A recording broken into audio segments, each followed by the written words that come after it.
I am not a Masonic authority and want to make that clear, but the authors selected include men who are widely acclaimed as Masonic authorities. The material consists of photographs or close-ups of Masonic books with critical text underlined.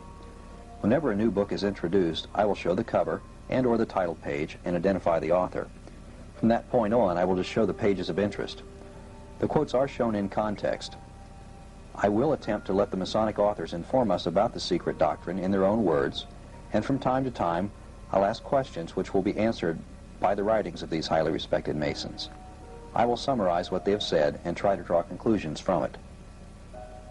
Before we start discussing the secret doctrine, I want to explain some things about the structure of Freemasonry.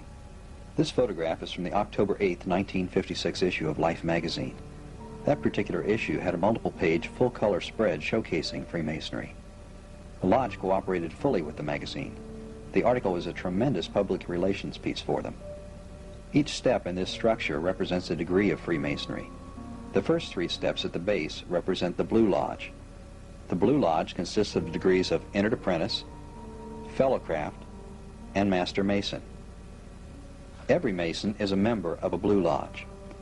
Once a man has attained the Master Mason degree, which might take about 90 days, he is eligible to join either the York Rite or the Scottish Rite, or both. The steps on the right side represent the 10 named degrees of the York Rite. The first step is the Mark Master degree. The top degree is the Knights Templar degree. The steps on the left side represent the numbered degrees of the Scottish Rite. The degrees are numbered from 4 to 33. The 33rd degree is an honorary degree which is conferred only to those who have given much to the Scottish Rite. Additionally, some men are named to the 33rd degree because it would be of benefit to the Lodge to be identified with them. A few examples are Roy Rogers, Gene Autry, Gerald Ford, and Ernest Borgnine. The 32nd degree is the highest degree for which a man can make application. If anyone applies for the 33rd, they are automatically disqualified. After a man has the 32nd degree in the Scottish Rite, or the Knights Templar degree of the York Rite, he is eligible to join the Shrine. The full name of the Shrine is the Ancient Arabic Order Nobles of the Mystic Shrine, and they're represented right here. They are the group which puts on the Shrine Circus and has the burn centers. There are many other Masonic bodies, such as D. Malay, that's an organization for young men, Rainbow Girls, an organization for young girls, Job's Daughters, an organization for older girls, and then the Eastern Star for the wives and daughters of Masons. There are well over 100 different appendant Masonic bodies. We will deal with only the most common ones. Who is the highest authority in Freemasonry? That is the first question we must ask if we are to discover the truth about Freemasonry. In order to ensure accuracy, we must make sure that we consider the materials written by men who are recognized as authorities. This is the building which houses the Grand Lodge of Indiana. Anything that occurs in any Blue Lodge in Indiana is under the auspices of this body. According to the Indiana Monitor, there are 49 Grand Lodges, one for each of the 48 continental states and one for the District of Columbia. Alaska is under the jurisdiction of Washington. Hawaii is under the jurisdiction of California. The head of the Grand Lodge is called the Grand Master. The head of each Blue Lodge is called the Worshipful Master. The Worshipful Master has absolute control of what goes on in his lodge. If he is thought to be guilty of Masonic misconduct, a member may appeal to the Grand Lodge. However, a lodge may not try its own master. The Grand Lodge is the highest authority. Only the Grand Lodge has the authority to issue charters for new lodges, and only they can pull a charter. Every Mason belongs to a Blue Lodge. What is the true nature of the Masonic Lodge? What type of an organization is it? Many people, in fact most people, believe that the Masonic Lodge is a social or a fraternal organization. In order to discover the true nature of the Lodge, we are going to look at a declaration of principles adopted by the Grand Lodge of Indiana. This is the Indiana Blue Book of Masonic Law. We can see that it's adopted by the Grand Lodge, Free and Accepted Masons of the state of Indiana, and when we look at the bottom of the page, we'll notice that it's published by the authority of the Grand Lodge of Indiana. There is no higher authority. This is a book of Masonic law. It was published by the Grand Lodge to regulate the operation of the Blue Lodges, and other states have similar books. Notice at the bottom that this is published by the authority of the Grand Lodge Free and Accepted Masons of the state of Indiana, and it's dated 1953. This is page 5 of the Indiana Blue Book of Masonic Law. They list a declaration of principles of the Most Worshipful Grand Lodge of Free and Accepted Masons of the state of Indiana, and this was adopted in 1939 and revised in May 18, 1949. Now, this same declaration of principles is found in the books of other lodges. One, for example, would be the Grand Lodge of Georgia, uses the same declaration of principles. So it's representative of the typical Masonic organization in any state. We notice that Freemasonry is a charitable, benevolent, educational, and religious society. Its only secrets are in its methods of recognition and of symbolic instruction. You're going to see that that last statement is not really true. Further down on page 5, they state, "It is a social organization only so far as it furnishes additional inducement that men may foregather in numbers, thereby providing more material for its primary work of education, of worship, and of charity." Please notice that the primary work of the lodge is education, worship, and charity. That definition sounds like a reasonable definition for a church, doesn't it? The social nature of the lodge is secondary, just as it is in a church. This is page 75 of the Indiana Blue Book of Masonic Law. On page 75, the Blue Book tells us that the Indiana Monitor and Freemason's Guide is accepted by the Grand Lodge of Indiana as the official monitor. Each lodge is required to present a copy to each of its newly raised Master Masons at the conclusion of the Master Mason degree work. This is a copy of the Indiana Monitor and Freemason's Guide. It's a small book which will fit in a shirt pocket. It was donated by a man who renounced Freemasonry after he became aware of some of the material that you're going to see. This monitor was presented to him in 1961. This is the title page of the Indiana Monitor and Freemason's Guide, and we notice down at the bottom that it is published by the authority of the Most Worshipful Grand Lodge of Free and Accepted Masons of the state of Indiana. It is a 1959 copy, and it has the seal of the Grand Lodge. On page 35 of the Indiana Monitor and Freemason's Guide, we find the same declaration of principles that was in the Indiana Blue Book of Masonic Law. And we see they write again, "It is a social organization only so far as it furnishes additional inducement that men may foregather in numbers, thereby providing more material for its primary work of education, of worship, and of charity." We see that each man raised to Master Mason in Indiana is told that the purpose of the lodge is education, worship, and charity. The fine print at the bottom explains that the Declaration of Principles is included in the Monitor to refute willful misrepresentation.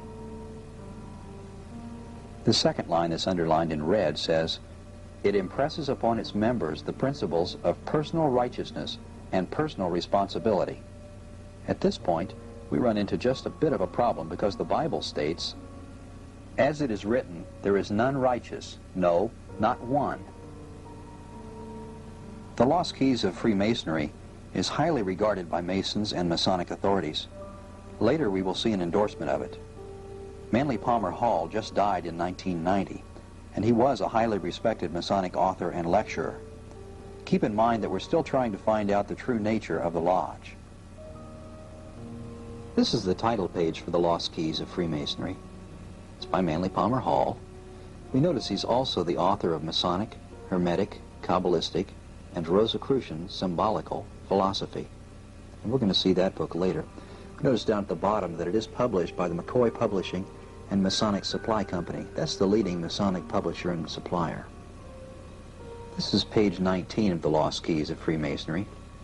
And I want to show you Hall's opinion of the lodge. He says the Masonic Order is not a mere social organization, but is composed of all those who have banded themselves together to learn and apply the principles of mysticism and the occult rites. This sign is on the front of a Prince Hall Masonic temple. That's the Black Lodge. Notice that the word temple appears on the sign of this lodge.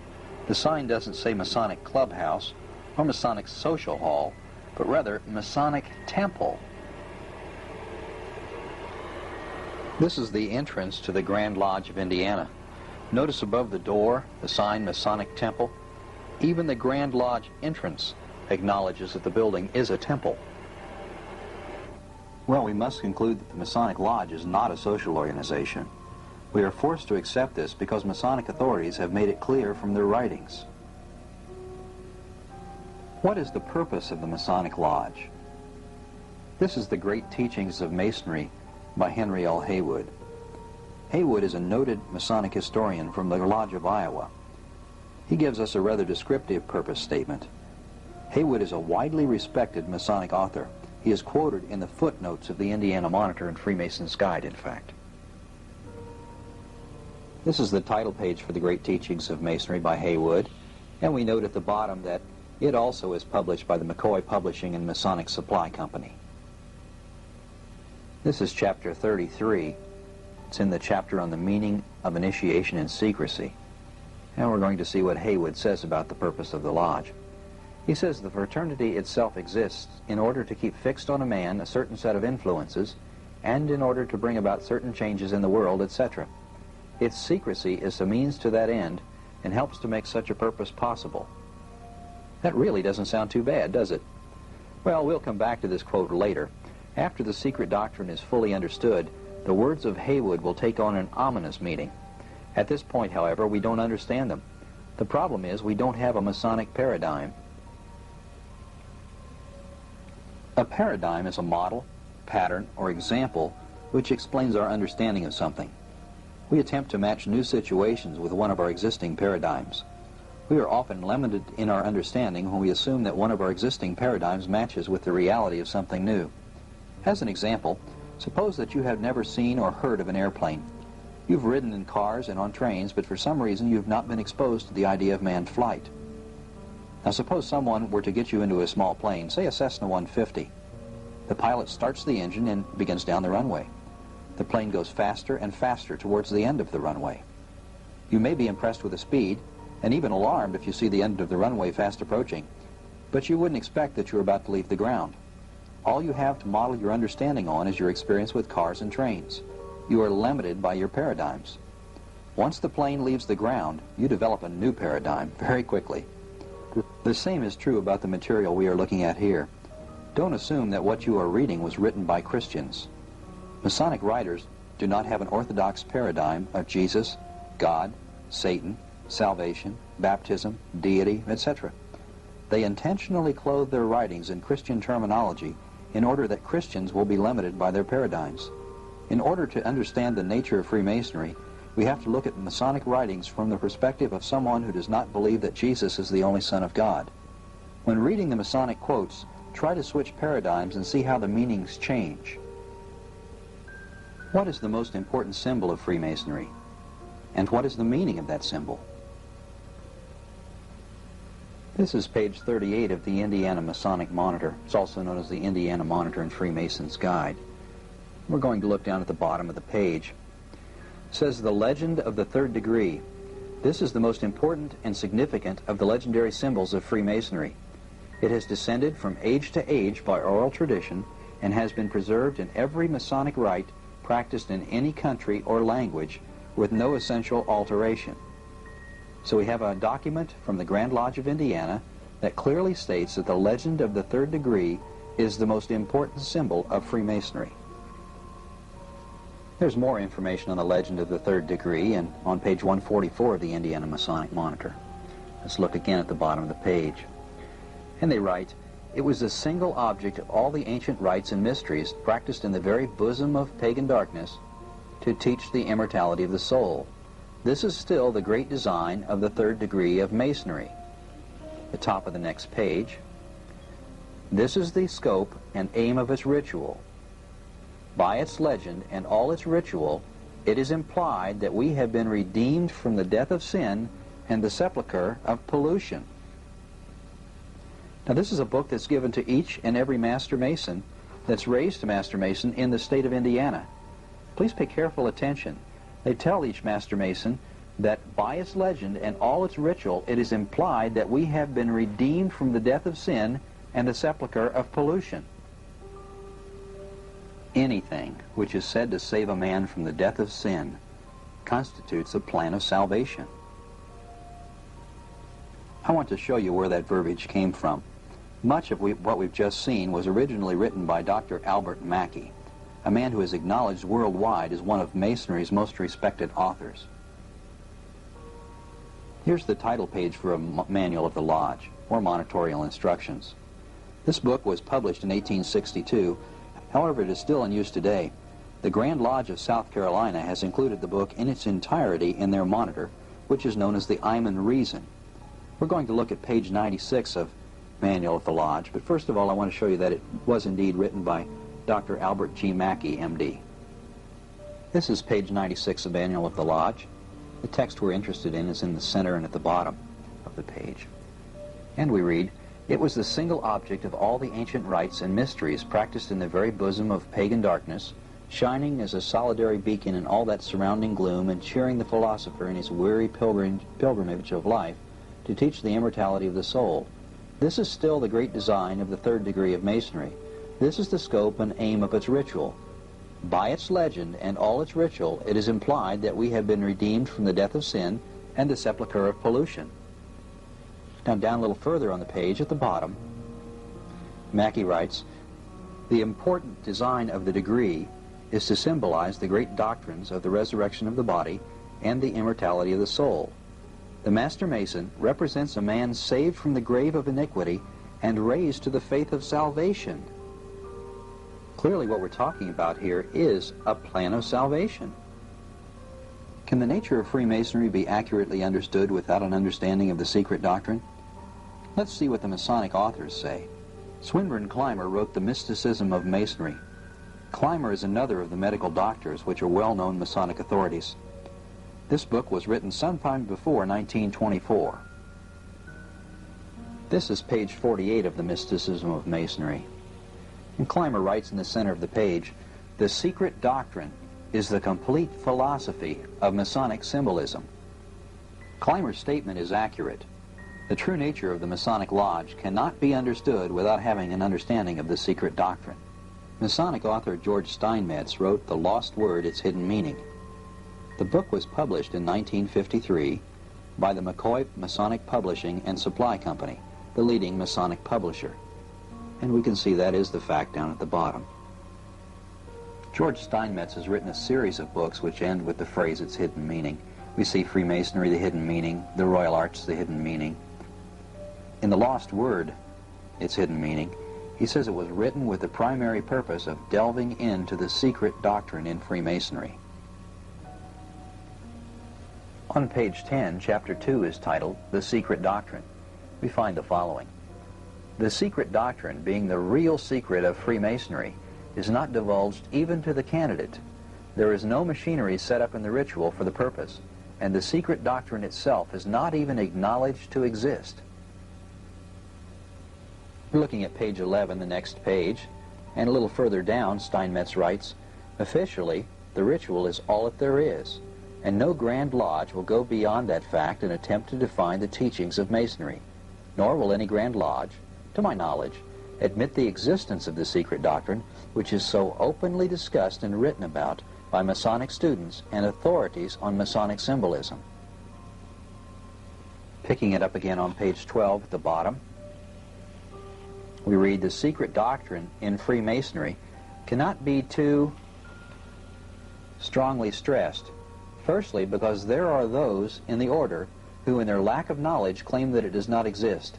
Secondly, because the seeking Mason can gain no further light than is shed by the ritual itself until he starts his quest for the real secrets of the hidden mysteries of Freemasonry, and they are found within the secret doctrine." What does the Grand Lodge of Indiana do to encourage the new Master Mason to discover the secret doctrine?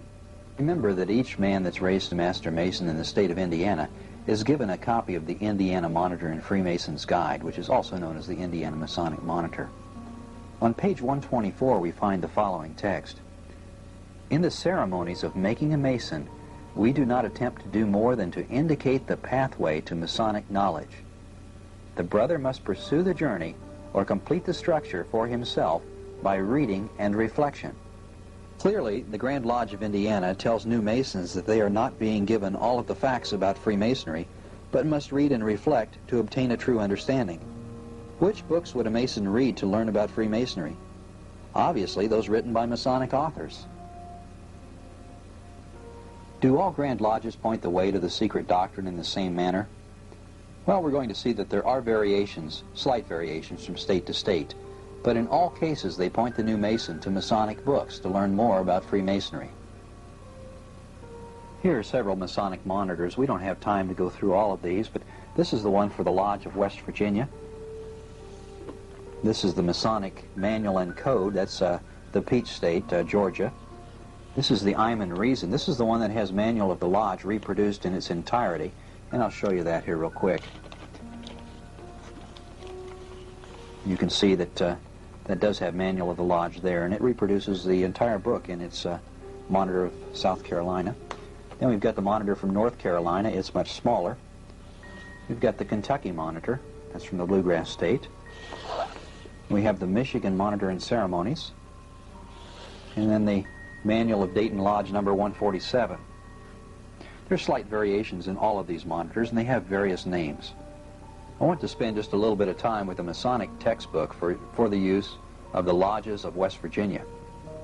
Now here's the title page, and we see that it is for use in the lodges under the jurisdiction of the Most Worshipful Grand Lodge of Free and Accepted Masons of the state of West Virginia. And we see down at the bottom that it's published by the Grand Lodge, and it's dated 1919. Now this particular copy was given to a man in 1927. This is page 15 of the Masonic textbook for West Virginia, and we read, "The Masonic student of the future may, however, by careful study through its symbolism, discover and bring to light many of its lost characteristic features now hidden in the letter of its history and lessons as portrayed in the ancient manuscripts and repeated by Dr. Anderson." They are saying that by careful study more can be learned. Whose books would they have you study? Well, no doubt books written by Masonic authors. Would they care to recommend a few? Well, yes, they would.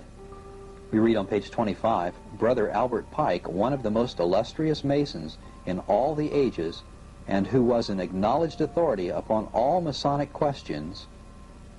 So they're lifting up Albert Pike as an acknowledged authority on all Masonic questions. Pike's writings. Who else would they recommend? Well, on page 19, they lift up Brother Albert G. Mackey of South Carolina. Now, we've already seen Mackey's Manual of the Lodge. We'll see more of his writings also. On page 16, they lift up a few more Masonic authors. Hunan, the first name on that line, I'd like you to remember. We're going to see some material from him in the second part. Gould, Drummond, and Albert Pike again. We're going to spend a little bit of time with the Kentucky Monitor also. This is the title page, and we can see at the bottom that it is arranged by Henry Purtle, who was a past master. That means a former worshipful master. Notice at the bottom it's copyrighted 1921 by the Standard Publishing Company. Since it's not published directly by the Grand Lodge of Kentucky, they can say just a bit more about things that are to be kept secret than some of the other monitors do. Like the Indiana Monitor, the Kentucky Monitor borrows much of its verbiage from books written by Masonic authorities, and those books and authors are listed in footnotes. I want to quickly show you some of those footnotes. Here on page XIV in the preface, they list morals and dogma in the footnotes. We've got Albert G. Mackey, the Encyclopedia of Masonry, listed in the footnotes on page XVI. And then on page XX, they've got Joseph Fort Newton, the Builders, listed in the footnotes. This is the preface, which is entitled The Spirit of Masonry. Let's look a little bit about the purpose of this publication. The purpose and publication of the Kentucky Monitor has been to collect and present to the Lodge officers and interested brethren some of those comments which have been made by qualified brethren is such amplification of some portions of our ceremonies not otherwise sufficiently explained. All matter here included has been found in print elsewhere in proper sources. And we've already seen some of those proper sources. For example, Manual of the Lodge by Albert Mackey is widely quoted. Morals and Dogma is another one of those authoritative sources. The Encyclopedia of Freemasonry is another one. The Builders by Joseph Fort Newton, which are all in the footnotes, are all qualified sources. In the back of the Kentucky Monitor is a 41-page index, which helps us find many things in the monitor. One entry is on the secret doctrine. You notice there's 17 pages that are listed as having information on the secret doctrine. Here's a typical passage about the secret doctrine found in the Kentucky Monitor. This, in short, is a synopsis of the story that Masonry attempts to tell. The secret doctrine completed from the wisdom of the ancient East. Page 20, we have another entry for the secret doctrine, and it reads, "So, my brother, Masonry teaches by allegories and symbols, and it is your part to extract from them the truths that will be of service to you in the building of an upright Masonic character." Again, what they're saying is that there is more to learn. This is Masonic Lodge Methods by L.B. Blakemore. It contains suggestions about the proper use of the Lodge Library and has a good bibliography in the back of it. We see from the flap that Blakemore is a past Grand Master of Ohio. That means he was head of the Grand Lodge. We're going to take a look at some text on page 43 at the bottom.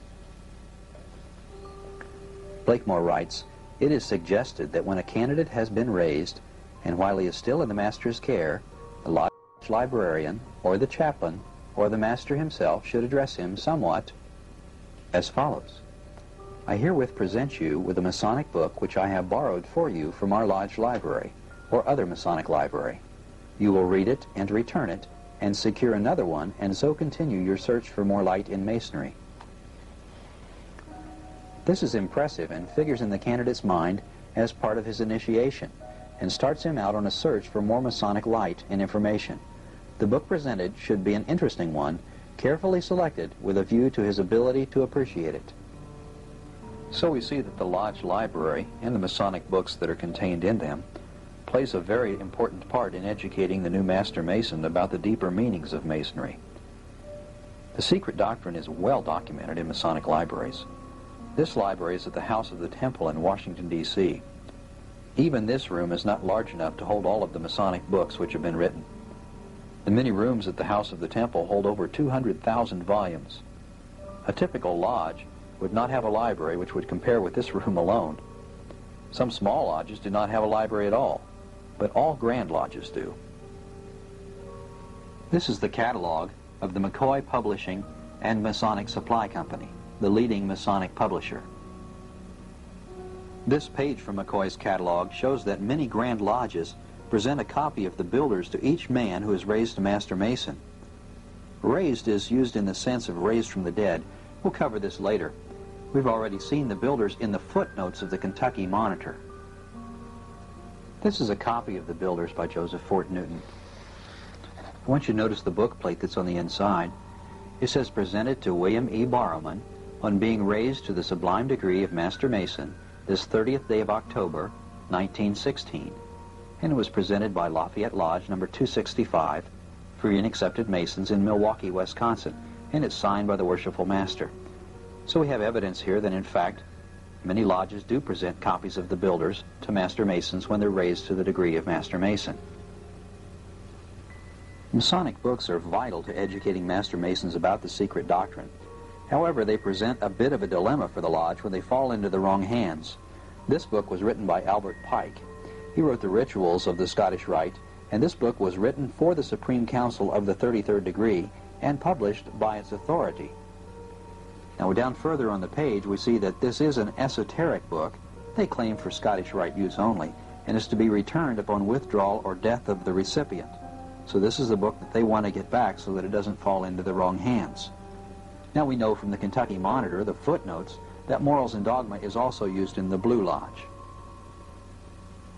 What is the reaction of the Lodge when Masonic books fall into the hands of someone like a fundamentalist Christian? First of all, what is a fundamentalist Christian? Well, a simple definition would be someone who believes the fundamentals of the Christian faith. Things like the virgin birth of Jesus, the fact that Jesus is God, he took upon himself the form of a man and was without sin. He was crucified, buried, and then raised from the dead. He ascended into heaven, and he is coming back. Those sorts of things. This issue of the Scottish Rite Journal has a good example of typical Masonic methods which are used when someone stumbles onto writings which reveal things they don't want known. The article we're interested in is Albert Pike, Debit or Credit. It's written by C. Fred Kleinknecht, who's the Sovereign Grand Commander of the Scottish Rite Southern Jurisdiction, It starts on page 4 and it runs through page 6.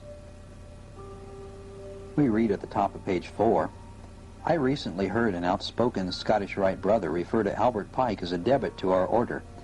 Pike, he asserted, in no way benefits the contemporary Scottish Rite. In contrast, Pike's epic work, Morals and Dogma, he thinks, weakens our every Masonic action and causes members to leave our ranks. Sadly, on the surface at least, he is right. Anti-Masonic writers, especially fundamentalists of every stripe, delight in pulling quotations out of context from Morals and Dogma. The first Masonic tactic we see here is to claim that the quotes are taken out of context. This is a very common tactic. The problem of taking something out of context is that the meaning can be misunderstood when writing is not shown in its surroundings. But really, to examine the full context of something, you often have to consider not only the immediate surroundings, but other chapters of a book as well. Sometimes you have to examine other books written by the author, and often books written by his contemporaries, and possibly even examine historical writings. For example, in order to fully understand a given passage in the book of Luke, you have to read it in the context of the verses before and after it. You also have to consider the previous and following chapters. You might have to refer to one of the other gospel accounts or the book of Acts to get the full picture. You might have to refer to the Old Testament prophets also. Often we were able to take a passage out of its surroundings and the meaning does not change. It is still taken out of context, but it is not a problem. The claim that something is taken out of context often is meant to imply that the person who used the quote is trying to intentionally deceive. Let's examine this article written by Fred Kleinknecht in context. Fred is the highest-ranking member of the southern jurisdiction of the Scottish Rite.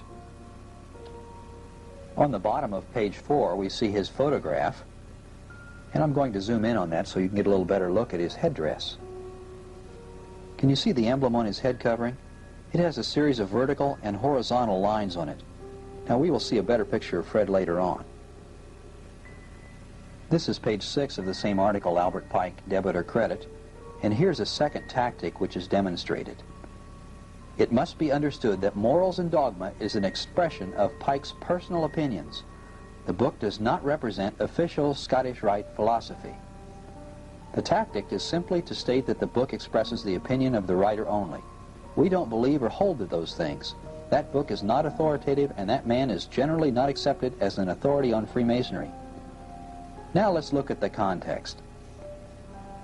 Down at the bottom we read, "Correctly understood, Albert Pike's Morals and Dogma provides our brethren a stimulus to thought, a source of inspiration, and even an aid to Scottish Rite growth.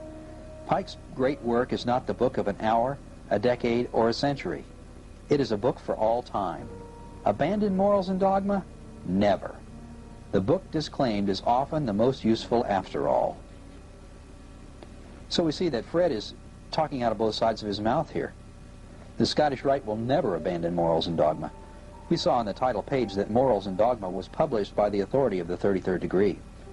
Let's continue looking at the context. Notice the symbol to the left of Fred's signature? That is the same symbol which he wears on his headpiece. It is known as the signal of Baphomet or Baphomet. We will come back to this element of context later when we introduce Baphomet. Looking at the top of the page again, notice that Fred says, "The book does not represent official Scottish Rite philosophy." This is the title page of a book called A Bridge to Light, written by Rex Hutchins. And we notice that the foreword is written by C. Fred Kleinknecht, the Sovereign Grand Commander, and it's published by the Supreme Council of the Ancient and Accepted Scottish Rite of Freemasonry, Southern Jurisdiction, in 1988. Well, let's see what Fred writes in the foreword. Fred writes, "The apex of our teachings has been the rituals of our degrees and Morals and Dogma written by our beloved Sovereign Grand Commander, Albert Pike." Now, just a moment ago, I showed Kleinknecht writing that the book does not represent official Scottish Rite philosophy when he was speaking of Morals and Dogma. So here's another Masonic tactic. They lie. There is ample evidence at this time to support the following. The Masonic Lodge is not a social organization. The Masonic Lodge has a plan of salvation. The Masonic Lodge has a secret doctrine. And we cannot understand Freemasonry without understanding the secret doctrine. What is the Masonic plan of salvation, and how does it tie into the secret doctrine? We previously learned from the Indiana Monitor that the legend of the third degree was the most important symbol of Freemasonry, and we need to understand it before we can have a complete understanding of the secret doctrine. The lost word and the rediscovery of it is a central theme in Masonic ritual. The setting for the legend is the building of Solomon's temple just before completion. For working on the temple, the workmen are to receive the secrets of a master mason, which will entitle them to the wages of a master. 3 of the men cannot wait to obtain the secrets. During the ritual of the third degree, each man is required to portray Hiram Abiff. Hiram is accosted by 3 ruffians, Jubala, Jubalo, and Jubalum, who are demanding that he reveal to them the secrets of a master mason. Hiram is a righteous individual. He will not reveal the secrets to them until the proper time and place, and then only in the presence of Hiram, king of Tyre, and Solomon, king of Israel. The first ruffian fails to get the word from Hiram Abiff. The second ruffian demands, "Give me the master's word or I will take your life in a moment." The third ruffian actually does take the life of Hiram. He is unjustly murdered. When he died, the word was lost because it could not be mentioned except in the presence of the 2 Hirams and Solomon. Hiram Abiff is then buried. After the grave is located and the body confirmed to be that of the Grand Master, Hiram Abiff, King Solomon, who is portrayed by the worshipful master, declares that the master's word has been lost. He declares that the first word spoken after the body is raised will be adopted for the regulation of the master's lodges until future generations shall find the right word. Hiram Abiff is then raised from the dead by the strong grip of the lion's paw of the tribe of Judah. Jesus is the lion of the tribe of Judah. The first word spoken by Hiram Abiff after being raised from the dead was Mahabone. That is the substitute for the lost word. Hiram Abiff is a righteous individual who is unjustly murdered, buried, and then raised from the dead. Look at the way Hiram is laying. He has his arms outstretched and his palms up. Notice the crown from his head. What is the meaning of this ritual? Could this be a mockery of the death, the burial, and resurrection of our Lord and Savior? Remember, this is the most important symbol of Freemasonry, is the legend of the third degree. This small book is called The Master Mason. It's a training material for the lodge. It says at the top for the candidate, and it's book number 4 in a series. The first 3 books are called On the Threshold. Now, I've got a copy of this book that's published by the Indiana Grand Lodge, and also another one that's published by the authority of the North Carolina Grand Lodge. So this book is used widely. It's not just used by one state. This is the title page for the Master Mason, and we can see, in fact, it is authorized by the Grand Lodge of Free and Accepted Masons of Indiana. Now, this makes it an authoritative book in the state of Indiana. It's compiled by the Committee on Masonic Education. This is the foreword, which begins on page 2. It is safe to say that among the countless thousands who have in the past been raised to the sublime degree of Master Mason, no one of them realized at the time the full implications of the ceremony. This clearly would be impossible. Yet it is vitally important that the deeper meanings of this degree be understood if one is to become a Master Mason in fact as well as in name. Now, they're saying here that a man cannot be a Master Mason in fact until he understands the deeper meanings of this ritual, or this degree. Now, how would you find out the deeper meanings? Well, they reveal that the literature of Masonry, in all its many phases, is within your reach, and your worshipful master or secretary can give you particulars.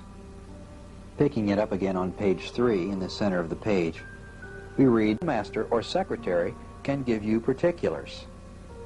Picking it up again on page 3 in the center of the page, we read, "Your enjoyment of Freemasonry, its value to you in your future life, your contribution to the fulfillment of its great mission, will be in direct proportion to your understanding of its secrets, which, if you will recall the degree through which you have just passed, you do not yet have, and which can only be gained by your own endeavors and the assistance of your brethren." Now, which brethren would they turn to for assistance? At the bottom of the page, they write again, "Much has been written about Freemasonry. Probably your own lodge possesses a library of books telling of the history of Freemasonry and treating of its philosophy, symbolism, and jurisprudence. These books are at your disposal at all times, and there are many others that you may purchase for study in your own home. There are also many magazines on the subject. So over and over and over again we see the Grand Lodges pointing the newly raised Master Mason to the Masonic library or into the Masonic books to find out the meaning of the rituals that they've gone through. Mystic Masonry by J.D. Buck contains a good explanation of the meaning of the legend of the third degree. It was written by another of the medical doctors who happened to be respected Masonic authorities. This book was written before the turn of the century, and it is still in print today. It would not be in print if Masons were not buying it and reading it. Here is a portrait of Dr. Buck. This is the title page. There's another title that this book also goes by, Symbolism of Freemasonry, but the more common title is Mystic Masonry. And we see that it was written by J.D. Buck, who was 32nd degree. We're going to run into the Greek word Christos, which means anointed. It's the word that's used for Christ in the New Testament manuscripts. On page 133, we read about the meaning of the third degree ritual. In the third degree, the candidate impersonates Hiram, who has been shown to be identical with the Christos of the Greeks and with the sun gods of all other nations. The superiority of Masonry at this point over all exoteric religions consists in this. All these religions take the symbol for the thing symbolized. Christ was originally like the Father. Now he is made identical with the Father. In deifying Jesus, the whole of humanity is bereft of Christos as an eternal potency within every human soul, a latent Christ in every man. In thus deifying one man, they have orphaned the whole of humanity. On the other hand, Masonry, in making every candidate personify Hiram, has preserved the original teaching, which is the universal glyphic. Few candidates may be aware that Hiram, whom they have represented and personified, is ideally and precisely the same as Christ. Yet this is undoubtedly the case. Now I can hear it now. The Masons are going to deny that this is an accurate interpretation of the legend of the third degree. They're going to say that that man does not speak for Masonry. That's his own personal opinion. So let's take a look at a monitor and see if we can find one that agrees with that interpretation. This is the Kentucky Monitor. The preface is the Spirit of Masonry. We can see in the underlined text that it is in fact the Kentucky Monitor. Now I'm going to show you some text that's on page XIV. The word is all at the bottom. That's the only word that I'm going to read. Then we'll move up to the top of the next page. All believed in a future life to be attained by purification and trials, in a state or successive states of reward and punishment, and in a mediator or redeemer by whom the evil principle was to be overcome and the supreme deity reconciled to his creatures. The belief was general that he was to be born of a virgin and suffer a painful death. The Hindus called him Krishna, the Chinese some other word, the Persians some other word, the Chaldeans some other word, the Egyptians Horus, Plato Love, the Scandinavians Balter, the Christians Jesus, Masons Hiram. It is interesting that the small hill west of Mount Moriah has been identified as Golgotha or Mount Calvary. So here clearly we see in a Masonic Monitor from the state of Kentucky that the Lodge considers Hiram Abiff to be equal with Jesus Christ. So Buck's opinion is in fact supported by the Grand Lodge of Kentucky, apparently. This is page 57 of Mystic Masonry. Let's find out just a bit more about the legend of the third degree. Buck writes, every soul must work out its own salvation and take the kingdom of heaven by force. Salvation by faith and the vicarious atonement were not taught as now interpreted by Jesus, nor are these doctrines taught in the exoteric scriptures. They are latter and ignorant perversions of the original doctrines. In the early churches, in the secret doctrine, there was not one Christ for the whole world, but a potential Christ in every man. On page 62, Buck writes, it is far more important that men should strive to become Christs than that they should believe that Jesus was Christ. If the Christ state can be attained but by one human being during the whole evolution of the race, then the evolution of man is a farce and human imperfection an impossibility. But what did Jesus say? Jesus saith unto him, I am the way, the truth, and the life. No man cometh unto the Father but by me. Peter clearly understood this. In Acts 4:10 we find, be it known unto you and to all the people of Israel that by the name of Jesus Christ of Nazareth, whom ye crucified, whom God raised from the dead, even by him doth this man stand before you whole. This is the stone which was set at naught of you builders, which has become the head of the corner. Neither is there salvation in any other, for there is none other name under heaven given among men whereby we must be saved. We need to learn some terminology in order to understand the writings of Masonic authors. Notice that the word Christ has been redefined. It no longer refers to the Messiah, but to a state or condition which each Mason can attain. 3 more terms: cosmic consciousness, Christ consciousness, and possession of the lost word. All 3 terms imply that the individual has attained the same state, the Christ state, wherein he has worked out his own salvation. We already know that the meaning of the symbol of the legend of the 3rd degree is that the Mason has been redeemed from the death of sin. We shall see that the possession of the lost word is the key to the Masonic plan of salvation. This is page 49 in Clymer's The Mysticism of Masonry. He writes, after the candidate is obligated and brought to light in the 3rd degree, he is bantered with the statement that undoubtedly he now imagines himself a Master Mason. He is informed not only that such is not the case, but there is no certainty that he will ever become such. He subsequently starts on his journey for the discovery of the lost word. On page 55, Clymer writes, every man who takes upon himself the Masonic obligation can, if he will, find this lost word. The material required in the process of transmutation is within himself as surely as a man who has his cellar filled with coal and a furnace wherein to burn it has all that is required to start a roaring fire which will heat his house. Finding the lost word is an individual work. Each soul must accomplish it or miss immortality, and this is true whether a man be a churchman or a Mason or both. Ancient Mysteries in Modern Masonry by the Reverend Charles H. Vail. Here's the title page, and we see that Vail was the pastor of Pullman Memorial Church at Albion, New York. This book was published in 1909, and it was published by McCoy, the leading Masonic publisher. Here is a photograph of the Reverend Vail. Vail writes on page 211, the symbol of the lost word and the legend for the search of it embodies the whole design of Freemasonry. The primary object of Freemasonry is the search after divine truth. The word is a symbol of this divine truth, and this truth is the key to the science of the soul. Manly Palmer Hall wrote about the lost word in The Lost Keys of Freemasonry. This is page 59. He writes, the word is found when the Master himself is ordained by the living hand of God, cleansed by living water, baptized by living fire, a priest king after the order of Melchizedek, who is above the law. This is another way of stating that the Master Mason becomes a Christ when the lost word is found. The Melchizedek priesthood is the priesthood of Jesus Christ. This drawing is between pages 52 and 53 of The Lost Keys of Freemasonry. The caption under it reads, in this picture is concealed the allegory of the lost word. The Master Mason becomes the capstone of the universal temple. Let's take a look at the drawing.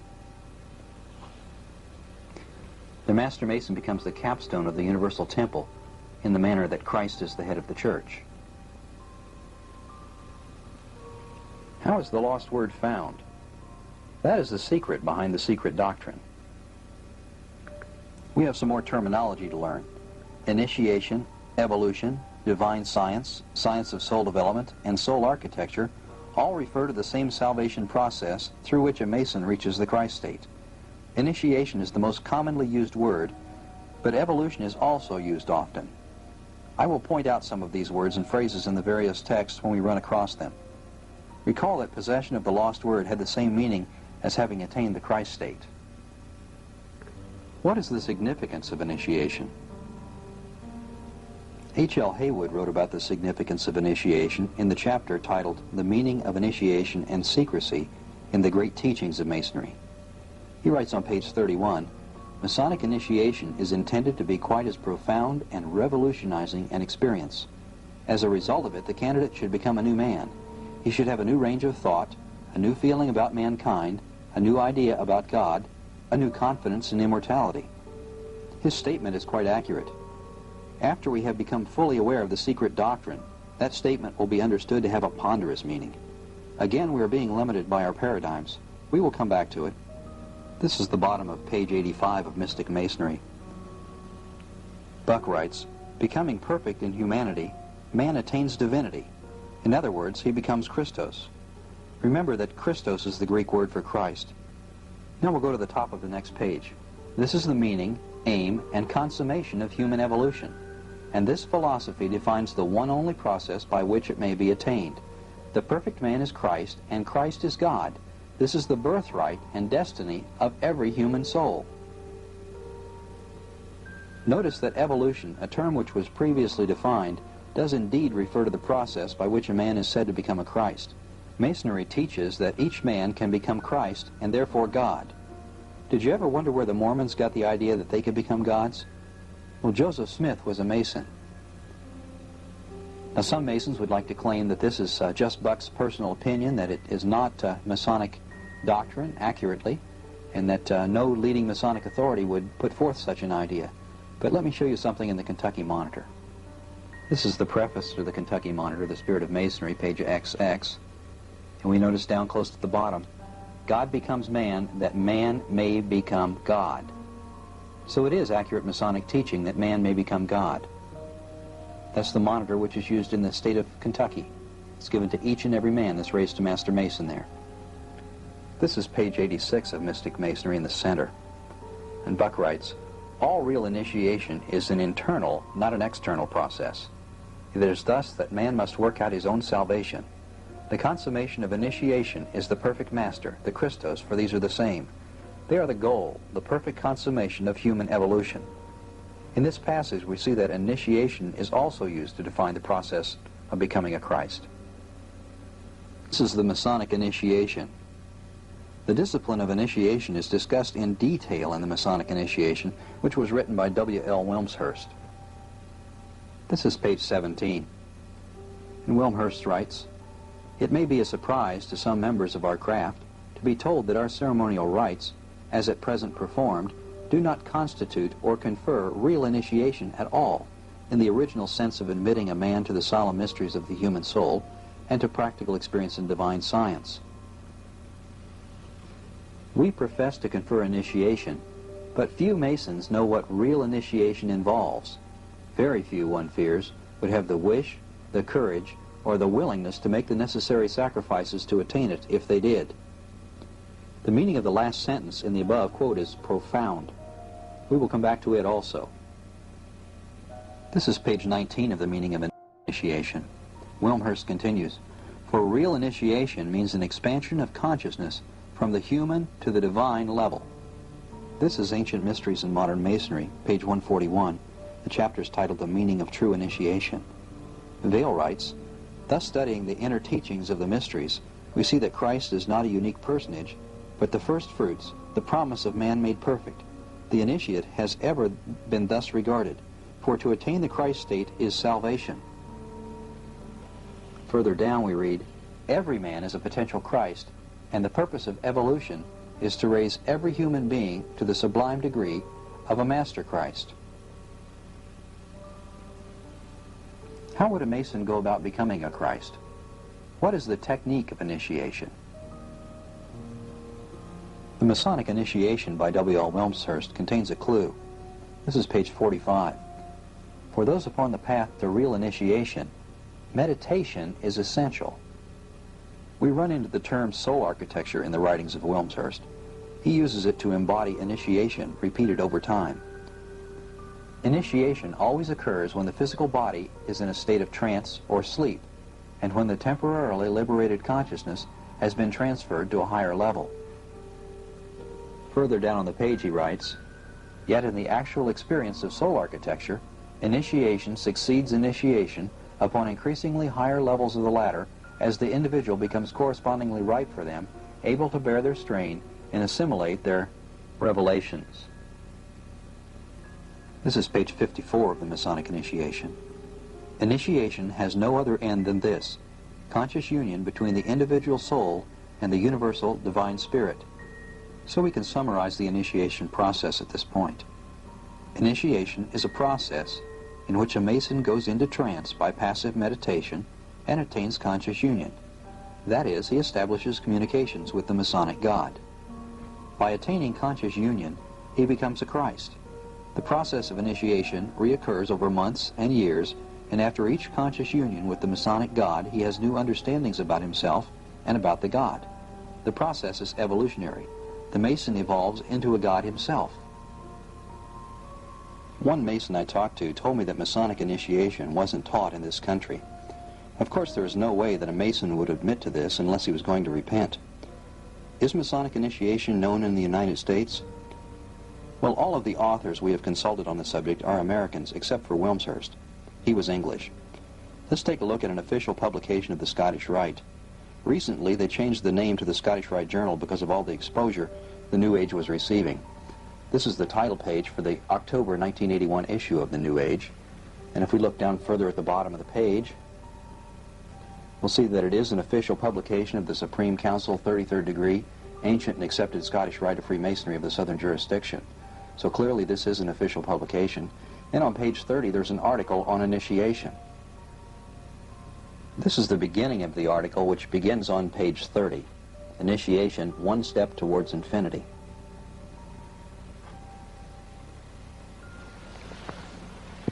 The initiate no doubt experienced an elevation of consciousness which profoundly affected modes of thought, word, and deed in his life.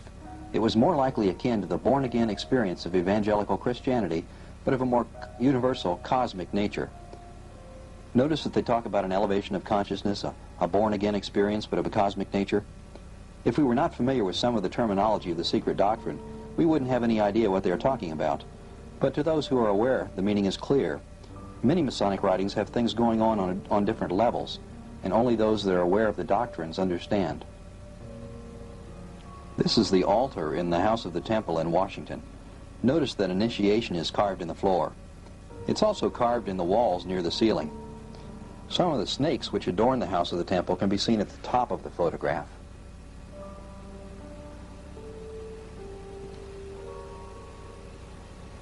This book, Ancient Operative Masonry, has a statement on the Masonic teachings concerning Christ which is about as clear as any I've seen. This was written by S.R. Parchment. It's being used only as a supporting document here. No new information is added. Parchment was both a Mason and a Rosicrucian. We will later see that there is a close relationship between Freemasonry and Rosicrucianism. The text that we're interested in is on page 35, but I wanted to show you that this was Ancient Operative Masonry. The title is on the top of page 34, so we just swing over to page 35 here. Chapter heading is Egyptian Masonry here. We read, "The lost word is the Christ within, to which the mystic Mason looks for redemption." Further down on the page, "In the early church, as in the secret doctrine, there was not a personal Christ for the whole world, but a potential Christ in every living being. Yea, the mystic, while investigating the intangible realms, beholds potential Christs in the atoms which compose the universe. Hence, Masons believe in the architect of the universe, but positively not in Jesus the man as the only Son of God." I think Parchment says it about as clearly as anyone. I'd like to summarize the secret doctrine at this time. There is not one Christ for the whole world, but a potential Christ in each man. It is far more important to become a Christ than it is to believe that Jesus was a Christ. Each man works out his own salvation by becoming his own Savior. If a man doesn't save himself, he won't be saved. Since each man can become a Christ himself, they have no use for the cleansing blood of Jesus Christ. This summarizes the actual process of salvation. Through the process of Masonic initiation, man may attain conscious union with the God of Freemasonry. The process of Masonic initiation is not a ceremony, but is an internal process which occurs while the individual is in trance. When conscious union is attained, the lost word is found. The man becomes a Christ and thus becomes a God himself. What is the true nature of the Masonic Lodge? What type of organization is it? I've asked this question several times before, and I imagine your opinion is changing as time goes on. I've hesitated to call Masonry a religion because most Masons will hotly deny it. We are going to look at some of what the Masonic authors have to say about the nature of the Lodge. This is Morals and Dogma. It, of course, was written by Albert Pike and published by the authority of the Supreme Council of the 33rd degree. We'll take a look at what he says about Freemasonry and the nature of it. Pike writes on page 213, "Every Masonic Lodge is a temple of religion and its teachings are instruction in religion. Certainly the material we've been looking at is instruction in religion. This is a comprehensive view of Freemasonry by Henry Wilson Coyle, 33rd degree. Coyle is a highly respected Mason. He wrote this book, and he also wrote Coyle's Masonic Encyclopedia. So he is a well-recognized authority. There's a portrait of Coyle, which appears on the back cover of the book. It also notes that he's an attorney, or was an attorney. Here's the title page. We notice that he's the chairman of the Committee on Masonic Information for the Grand Lodge of Free and Accepted Masons of California. Looking down at the bottom, we notice that McCoy Publishing and Masonic Supply publishes this book, and they're the leading Masonic publisher. Let's see what Coyle's opinion about Masonry as a religion is. He says to call Masonry not religion, but religious, merely substitutes an adjective for a noun, both meaning the same thing. It is as absurd as saying that a certain individual has no intellect, but is intellectual, or that he has no wealth, but is wealthy. Conversations on Freemasonry is another book that Henry Wilson Coyle wrote, and we can see down at the bottom that it also was published by McCoy Publishing and Masonic Supply Company. This is the beginning of Chapter 5. It starts on page 163. And Coyle writes, Masonic writers have differed. Mackey called Freemasonry a religion. Pike dissented.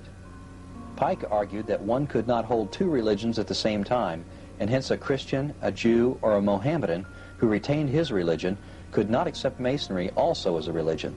Therefore, he said, Masonry could not be a religion. Well, that's rather absurd logic. Who is the God of Freemasonry? How can we be sure of his true identity?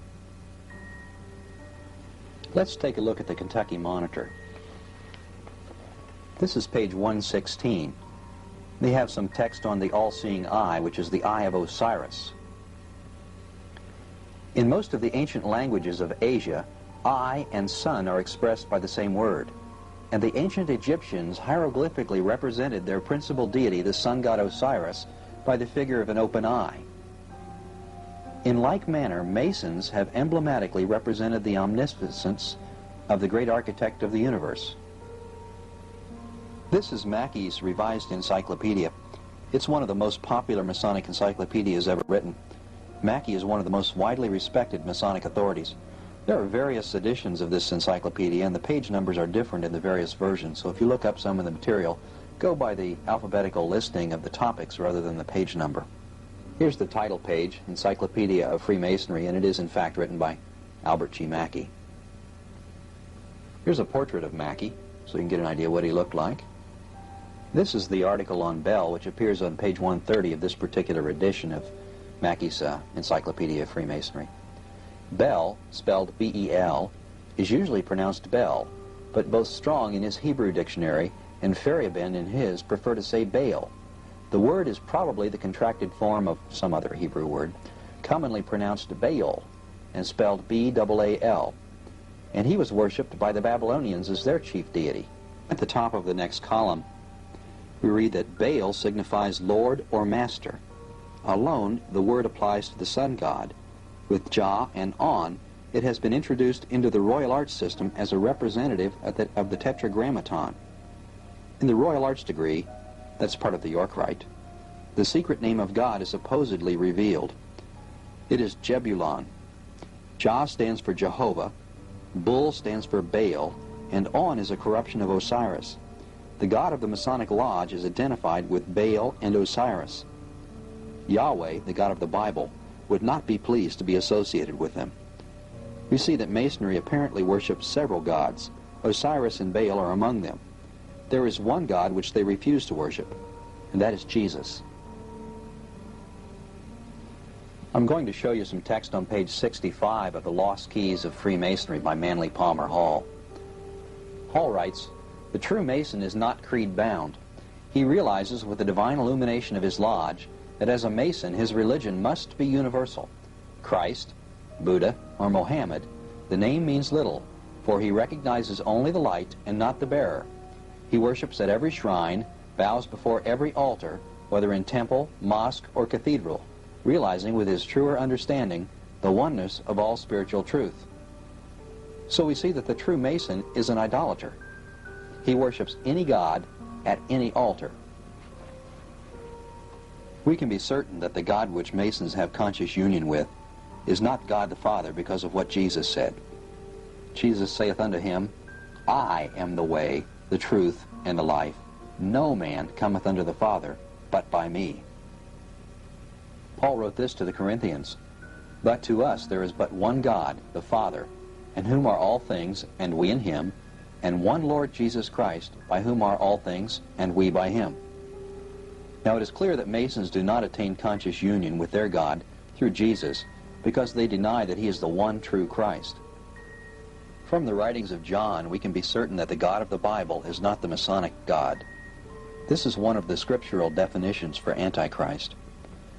Who is a liar but he that denieth that Jesus is the Christ? He is Antichrist that denieth the Father and the Son. Whosoever denieth the Son, the same hath not the Father. But he that acknowledgeth the Son hath the Father also. John tells us that he that denieth that Jesus is the Christ is Antichrist. Masonry teaches that Jesus was born an ordinary man and that he became a Christ later on. He did not come as Christ in the flesh. Let's take a look at the meaning of Masonry by Lynn Perkins. Page 53, the beginning of chapter 5, which is titled Hiram, Christic Hero of Masonry. We read, Jesus of Nazareth had attained a level of consciousness, of perfection, that has been called by various names: cosmic consciousness, soul regeneration, philosophic initiation, spiritual illumination, Brahmic splendor, Christ consciousness. Notice that Perkins maintains that Jesus attained a level of consciousness, Christ's consciousness. He was not born a Christ. He became a Christ later on. The Christ state is something he attained. We know from the writings of John that the spirit of Masonry is Antichrist. John wrote, And every spirit that confesseth not that Jesus Christ is come in the flesh is not of God. And this is that spirit of Antichrist, whereof ye have heard that it should come, and even now already is it in the world. John also wrote, For many deceivers are entered into the world, who confess not that Jesus Christ is come in the flesh.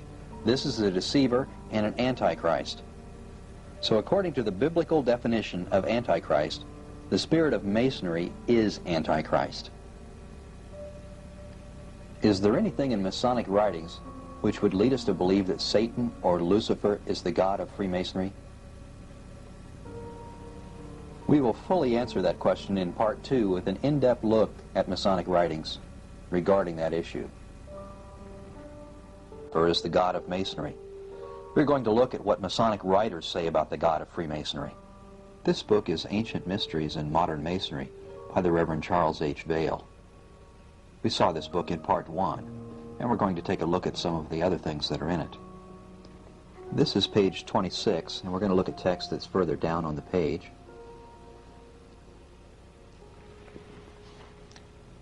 And it reads, In all of the initiations and mysteries, the gods exhibit many forms of themselves and appear in a variety of shapes, and sometimes, indeed, a formless light of themselves is held forth to the view. Sometimes this light is according to a human form, and sometimes it proceeds into a different shape. Notice that Vail, who is quoting Taylor, states that the gods sometimes appear as a formless light. Before we take a look at the writings of Swinburne Clymer, we need to know something about Manichaeans. This is from Mackey's Encyclopedia of Freemasonry.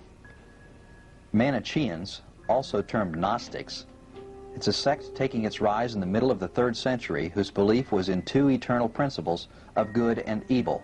They derived their name from Manus. Now, Manus is spelled several different ways in the literature of Freemasonry.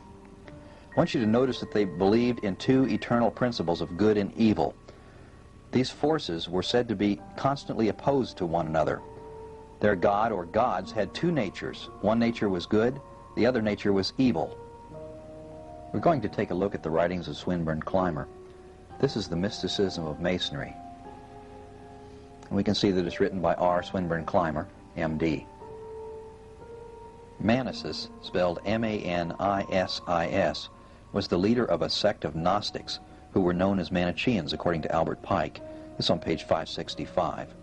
Now Swinburne Clymer wrote in The Mysticism of Masonry on page 19, "The mysteries have now, as throughout the long ages past, for their foundation the existence of God as Jehovah Adonai, the Father of Light." We've moved to page 52 of The Mysticism of Masonry, and Clymer writes, "This Jehovah was the avenging side of the Creator and is not the Jehovah Adonai, the Father of Light of the New Age, who is also the Father of the multitudes and the God of Manisis." Further down the page he writes, "Jehovah, the jealous God." The God of the Bible is a jealous God. This is page 29 of The Mysticism of Masonry by Clymer, and Clymer writes, "And Jehovah Adonai, that is to say, the Father of Light, spoke unto his messenger Manisis, saying, I will appear to thee in the image of light, for did I not promise those who have gone before thee that the woman clothed with the sun should be with them?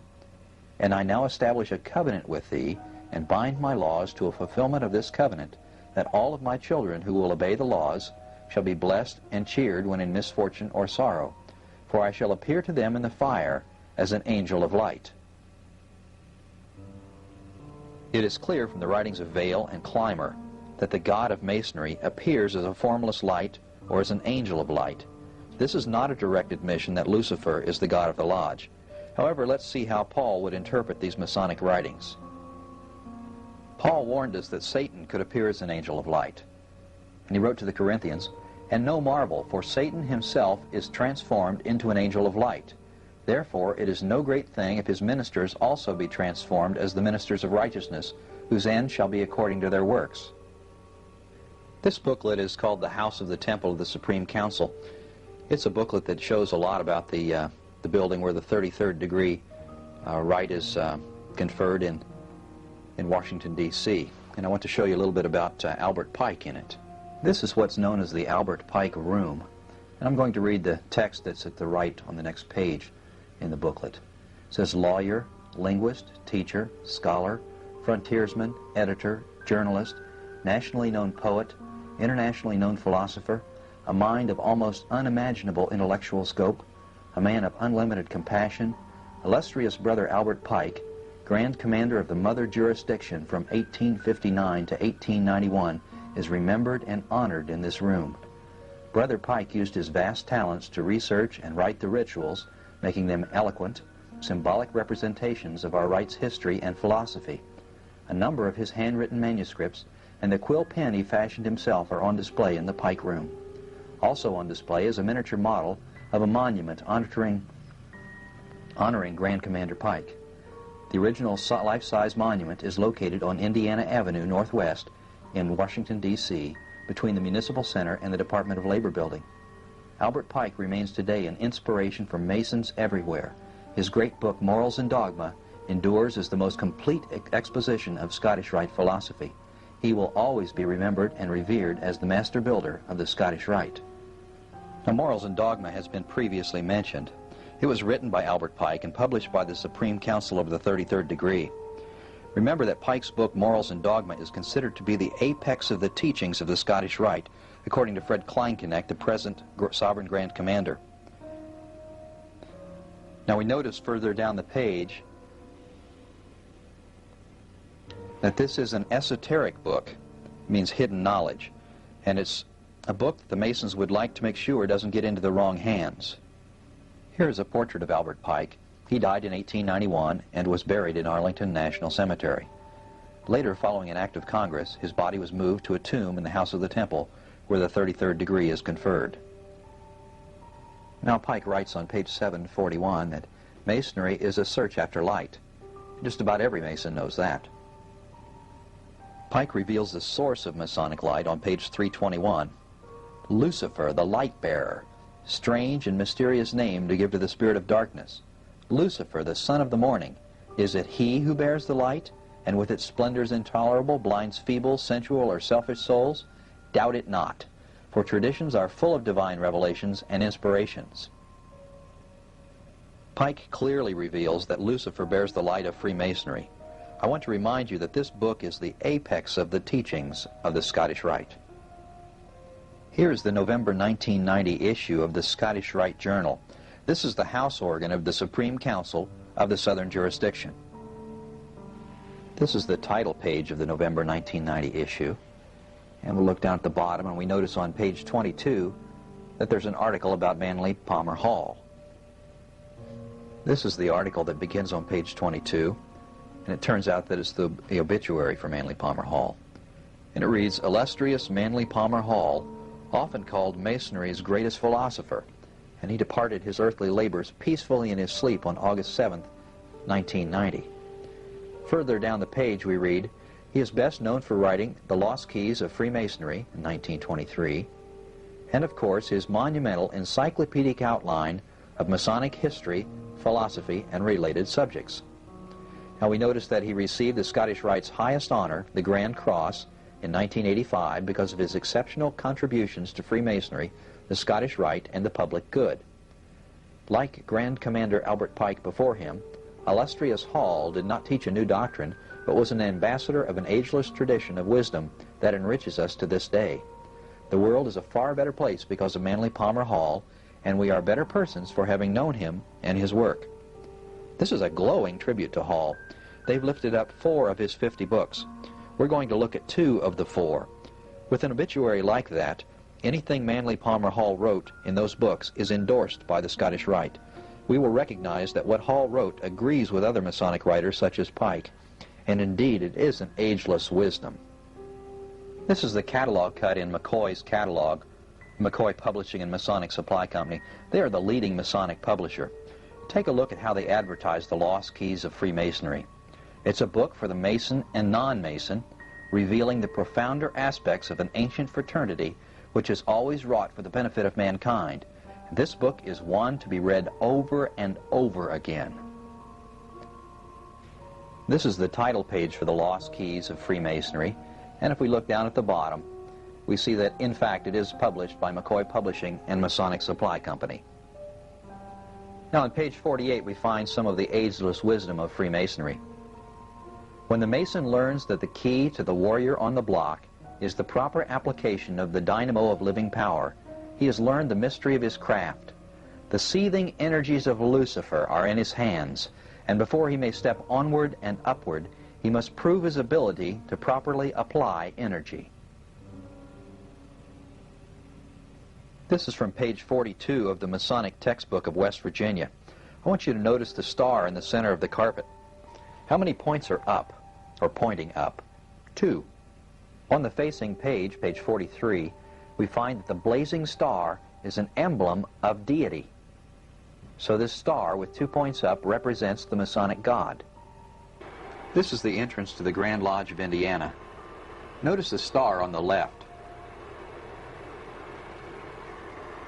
Here's a close-up of that star. This particular version of the star represents the Masonic organization for the female relatives of Masons. The organization is known as the Eastern Star. Notice the 5 letters in the center, F-A-T-A-L, fatal. The Eastern Star is always shown with 2 points up. This is the title page for the ritual book of the Eastern Star. We can look a little further down and we'll see that it was arranged by Robert McCoy, and it's published by McCoy Publishing and Masonic Supply Company. It's a 1943 copy. On page 11, they talk about the objects of the rite, or the purpose for its existence. It's for inciting the influence of females towards the purposes of the Masonic institution. The emblem of the Eastern Star is a 5-pointed star with 2 points up. And we see these words, "I have seen his star in the east, and have come to worship him." This is a phrase that's used to identify those members who are entitled to participate in its rituals. Now when you hear a phrase like, "I've seen his star in the east and I've come to worship him," the first question that comes to mind is, whose star is it? Well, you might think it's the Star of Bethlehem, but if you'll remember, the wise men came from the east and they were following a star which would have had to appear in the western sky. So it would have been a western star. So clearly the Eastern Star can't be the Star of Bethlehem. We're going to look at multiple Masonic sources to find out whose star it really is. Remember Manly Palmer Hall's obituary? They mentioned that he had written over 50 books, and they lifted up 4 of them. And I told you that we would look at 2 of them. The first one we looked at was The Lost Keys of Freemasonry. The second one we're going to look at is an encyclopedic outline of Masonic, Hermetic, Kabbalistic, and Rosicrucian symbolical philosophy. It also goes by another title, The Secret Teachings of All Ages. This is the hardback version of the book, and it's got The Secret Teachings of All Ages on the spine. This is the paperback version, and it goes by the title, The Secret Teachings of All Ages. This is a large book. It's about 14 or 15 inches high. Here's the title page. We notice that it is written by Manly Palmer Hall. Clearly, this is the book they're referring to in the obituary. This is a portrait of Manly Palmer Hall as he looked in his younger years.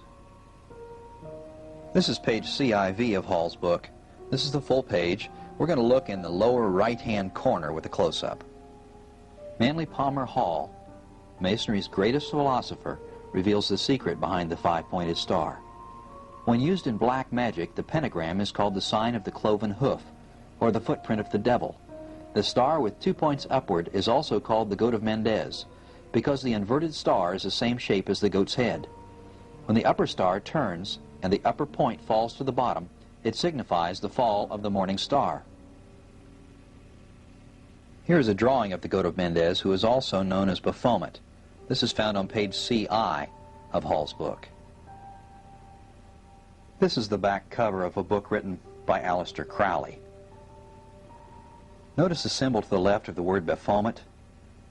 That's known as the Siegel of Baphomet.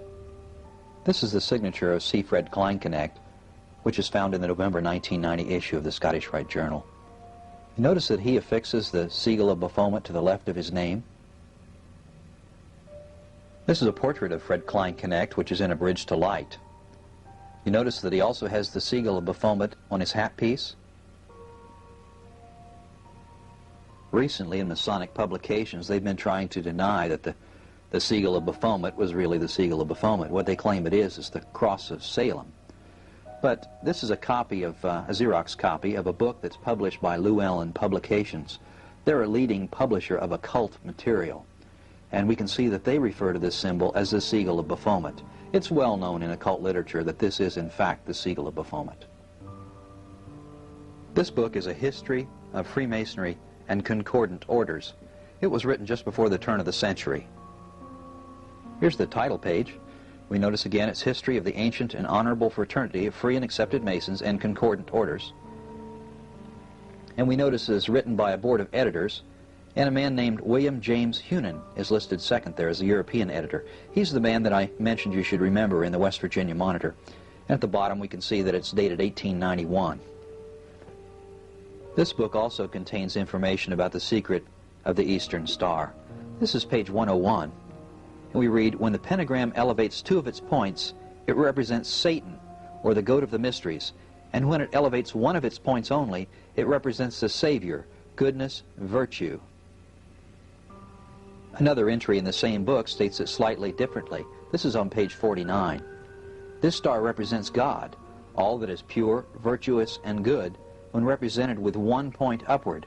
But when turned with 1 point down, it represents evil, all that is opposed to the good, pure, and virtuous. In fine, it represents the goat of Mendez. So when the ladies at the Eastern Star are saying, I have seen his star in the East and I've come to worship him, what they're really saying is that they're attending the Eastern Star meetings to worship Satan. Is there any direct evidence from Masonic literature that they would provide information or instruction to conjure Satan or his demons? This book is The Builders. It was written by Joseph Fort Newton in 1914. It's the classic which today is often presented to newly raised Master Masons. The bibliography contains references to most of the major books and authors which reveal the hidden meanings behind Masonry. This is page 57. It's a page in the chapter on the Secret Doctrine. We look down at the bottom of the page and it says, perhaps the greatest student in this field of esoteric teaching and method, certainly the greatest now living, is Arthur Edward Waite, to whom it is a pleasure to pay tribute. Now, it also says that Waite died in 1942. This book was written in 1914, so that's why they say the greatest student now living. The tribute continues through page 61. Newton speaks of Waite's writings as a series of volumes noble in form, united in aim, unique in wealth, and revealing beauty, and of unequaled worth. Waite, who until his death in 1945 was considered to be a great student of the secret doctrine, wrote this Masonic encyclopedia, a new encyclopedia of Freemasonry. Waite translated this book on transcendental magic. Waite also wrote the Book of Black Magic.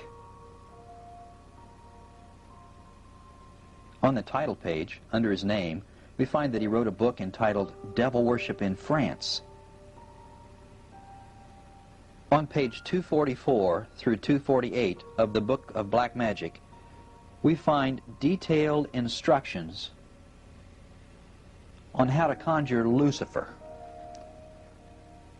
I'm not going to read this. I'll leave it on the screen for a few seconds and let you read enough of it.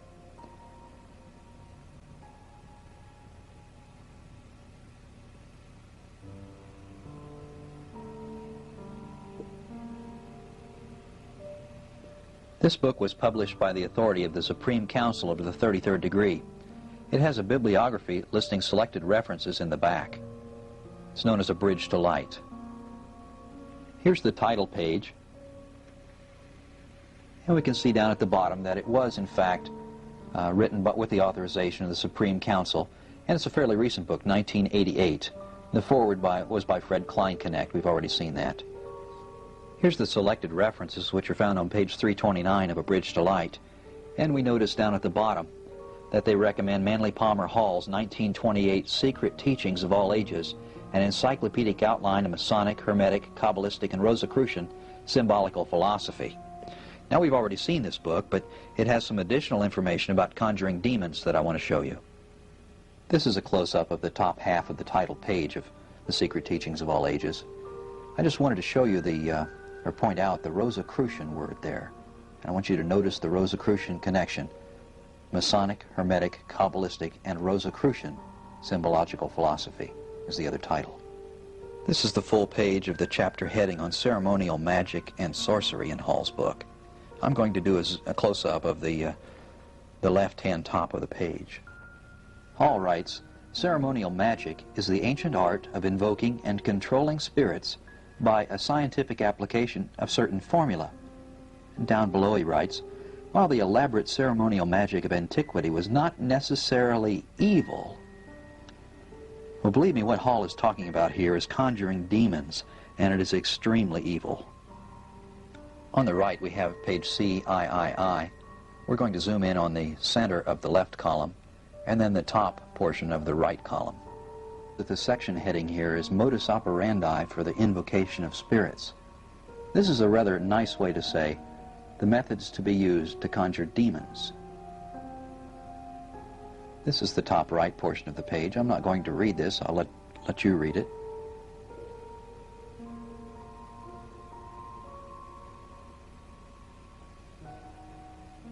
Clearly, this is detailed instructions on how to conjure demons. It's a how-to book. Here is a drawing from the book showing a magician invoking a demon. Notice that he's standing in a magic circle. And on the upper left-hand corner, we've got Baphomet, the goat of Mendez. Notice the symbol that the demon is standing in. It's a circle with a triangle in it. Have you ever seen that emblem before? That's the symbol that's used for Alcoholics Anonymous. If you ever have the opportunity to get a hold of an Alcoholics Anonymous book, read their concept of God. I think you'll find it highly interesting. How would you go about controlling a demon once it was invoked? Well, the Secret Teachings of All Ages provides an example pact, which is found on this page, CIV. I'm going to take a close-up of the lower left-hand corner, and then the text will continue on the top right corner. It reads, "At last a pact is agreed upon. It may read as follows. I hereby promise the great spirit Lucifuge, prince of demons, that each year I will bring unto him a human soul to do with as it may please him, and in return Lucifuge promises to bestow upon me the treasures of the earth and fulfill my every desire. for the length of my natural life. If I fail to bring to him each year the offering specified above, then my own soul shall be forfeit to him. And it's signed, the Inficant signs the pact with his own blood. Now this next book is not a Masonic book, and I want to make that perfectly clear. This book is the Satanic Rituals. It's written by Anton Sanzor LaVey. He's the founder of the California-based Church of Satan. Notice the symbol that he uses on the front of the book. It's a 5-pointed star with 2 points up, and it's got the goat's head superimposed in it. In the introduction to this book, LaVey writes, "The rites in this book call the names of devils." He further writes, "If one is truly good inside, he can call the names of the gods of the abyss with freedom from guilt and immunity from harm. The resultant feeling will be most gratifying, but there is no turning back." Now, I've not said that Freemasonry was satanic, but let's see what LaVey says about the Satanic Rituals. He says Satanic Ritual is a blend of Gnostic, Kabbalistic, Hermetic, and Masonic elements. Is there any common ground in the Rosicrucian and Masonic teachings which would give us a better understanding of the true nature of initiation? This is from Mackey's Encyclopedia of Freemasonry. The heading is Rosicrucianism, and he says that many writers have sought to discover a close connection between the Rosicrucians and the Freemasons, and some indeed have advanced the theory that the latter are only the successors of the former. Whether this opinion be correct or not, there are sufficient coincidences of character between the two to render the history of Rosicrucianism highly interesting to the Masonic student. This is The Mysticism of Masonry by Swinburne Clymer. I said before that Clymer was both a Rosicrucian and a Mason, so let's see what he has to say. He writes that the Rosicrucians were the real leaven in all Masonic organizations. Many Masonic writers try to claim that the Rosicrucian order was started by Freemasonry. More About Masonry by H.L. Haywood contains the following on page 7. Haywood writes, "There is no evidence that any society of Rosicrucianism was ever organized with that name until a Masonic side order was set up in England late in the 19th century. Is there anything in the literature which would lead us to believe that Masonic initiation is a method to communicate with demons?" This next book, In the Pronaos of the Temple of Wisdom, by Franz Hartmann, is not a Masonic book. This is from a Rosicrucian source. We are using it here because it is easy to understand, and we will see parallels between it and the next Masonic book. Both Rosicrucians and Masons are involved in initiation. The human soul may be put into a state of sleep so that she will forget her terrestrial conditions, and turning her whole being towards her divine origin, she will become illuminated by the divine light, and not only be able to see the future and to prophesy it correctly, but also to receive certain spiritual powers. On such occasions, the divine inspiration and illumination may be so great as even to communicate itself to other persons near and to influence them in a similar manner. Persons in a state of receptivity or passivity, you could read that as the word trance, may become mediums through which divine demons, influences, may be attracted within the body of man and cause men to perform wonderful things. If the soul of such a person breaks away from the bonds of the body and surrenders herself to the power of imagination, she may become the habitation of demons of a lower order, which may enable her to perform extraordinary things. Thus we may see that a person who has never had any instructions in painting may suddenly exercise that art and produce an artistic work, etc., etc. This book, Emergence of the Mystical, was written by Sovereign Grand Commander of the Scottish Rite, Henry C. Clausen. We can see that Henry Clausen indeed was the Sovereign Grand Commander of the Scottish Rite Supreme Council, the Mother Supreme Council of the world. This is a portrait of Clausen. Notice that he also wears the Siegel of Baphomet. This is page 70 of Emergence of the Mystical. Notice how the supernatural abilities described in this Masonic book are similar to the Rosicrucian descriptions. For example, Jesse Shepard, a philosophic mystic who astounded witnesses with his musical performances, sang simultaneously bass and baritone, and gave speeches in Arabic, French, Latin, Greek, and, for the next page, Chaldean, when in trance. Charles Linton, a clerk with little education, whose automatic writing was spectacular, and who wrote a monumental book of 100,000 words in 4 months in a handwriting different than his own. Now, the reason he was able to write it in a handwriting different than his own was because he wasn't really writing the book. The demon was writing the book through his body. This is an example of demon possession. And if you'll recall from the book of Acts, there was a slave girl who was following Paul around. She told the future, and she brought in her owners no small sum of money. And she was following Paul around, telling the people that this man is telling you about the one true God. And Paul got tired of it and cast the demon out of her.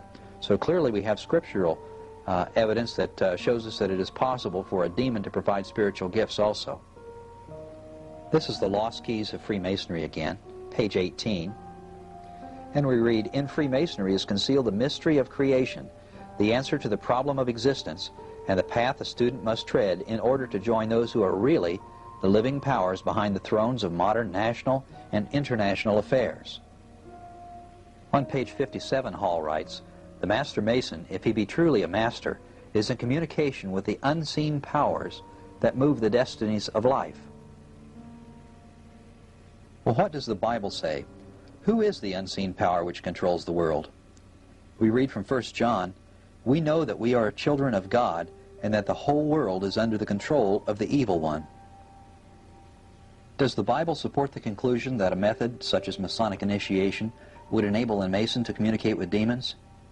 Paul wrote the following to Timothy, "Now the Spirit speaketh expressly, that in the latter times some shall depart from the faith, giving heed to seducing spirits and doctrines of devils, speaking lies and hypocrisy, having their conscience seared with a hot iron."